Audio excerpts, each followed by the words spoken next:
Hello guys, তোমরা কি জানো আমাদের বাড়িতে সরস্বতী পুজো হয়? চলো দেখায় প্যান্ডেল কেমন হয়েছে। এই যে বাড়ির সামনেই আসতে এরম লাইট লাগিয়েছিল, আর এখানে হচ্ছে একদম সামনের গেটে এইভাবে সেলফি স্ট্যান্ড করে সাজিয়েছিল কুলো পাখা দিয়ে। দেখেছো কি সুন্দর লাগছিল। এখানে তো অনেক সবাই ছবি তুলেছিল। ওকে, এবার আমি এখানে আলপনা দিয়েছিলাম, ওই ময়ূরের আলপনাটাও আমি দিয়েছিলাম, সাইডের আলপনাগুলো একটা পিসি দিয়েছিল আমার। আর এই হচ্ছে ঠাকুরকে কিন্তু মালা ফালা পরানো একদমই কমপ্লিট। ঠাকুরের একটা কানের দুল খুলে রাস্তায় পড়ে গেছিলো, যার ফলে কানের দুল আবার চেঞ্জ করতে হয়েছিল। তো এই যে আমাদের পুরো প্যান্ডেল, আমাদের বাড়িতে যেহেতু হয় সরস্বতীটা পুজো, তাহলে বাড়িতেই প্যান্ডেলটা হয়েছিল। তো ডিস্কো বলটাও লাগাবে পরে লাগিয়েছিল। তো এই যে ঠাকুর কি মিষ্টি দেখতে, ঠাকুরটাকে খুব সুন্দর দেখতে। তো চলো টাটা।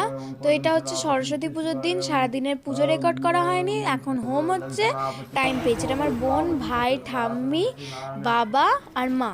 তো এখানে হোম হচ্ছিল, আর আমি সারাদিনের পুজোর ভিডিও করার টাইম পাইনি।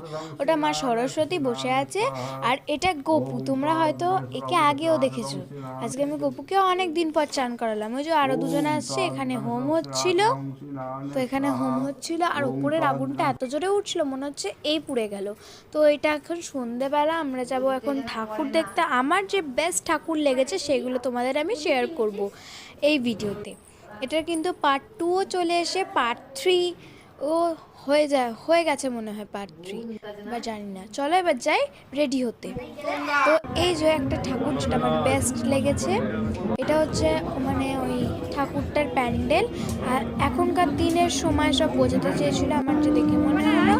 তো এটা হচ্ছে একটা কিউট সরস্বতী, এটা মনে ভালো লেগেছিল আমার। এটা হচ্ছে একটা ছাতার প্যান্ডেল, আর ওই হচ্ছে ঠাকুরের কিন্তু পটল চেরা চোখ।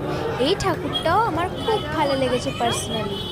তো এটা পুরো ছাতা টাঙিয়ে করেছিল প্যান্ডেলটা। ঠাকুরটা খুব সুন্দর। এটা আর একটা ঠাকুর লেগেছিল ফুলের প্যান্ডেল, বা প্যান্ডেলটা আমি সেকেন্ড বার গিয়ে আবার দেখেছি। এখানে